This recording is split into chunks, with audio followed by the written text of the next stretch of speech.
ସାରା ରାଜ୍ୟରେ ଜାରି ରହିଛି କୋହଲା ପାଗ। ଅଧିକାଂଶ ଅଞ୍ଚଳରେ ହାଲୁକା ପବନ ସହ ହାଲୁକା ବର୍ଷା ଦେଖିବାକୁ ମିଳିଛି।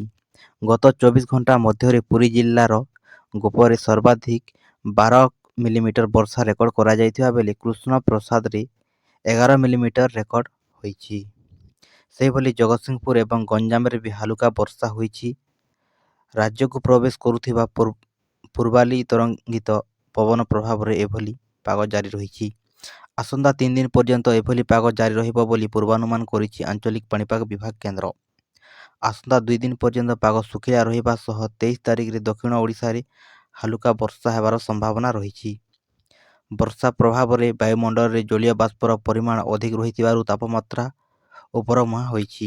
ଉପକୂଳ ଓଡ଼ିଶାରେ ସ୍ୱାଭାବିକ ଠାରୁ 2ରୁ 3 ଡିଗ୍ରୀ ପର୍ଯ୍ୟନ୍ତ ତାପମାତ୍ରା ଅଧିକ ଥିବା ବେଳେ ଆଭ୍ୟନ୍ତରୀଣ ଏବଂ ପାହାଡ଼ିଆ ଅଞ୍ଚଳରେ ସ୍ୱାଭାବିକ ଠାରୁ 4 ଡିଗ୍ରୀ ପର୍ଯ୍ୟନ୍ତ ଉପରେ ଅଛି ପାରଦ।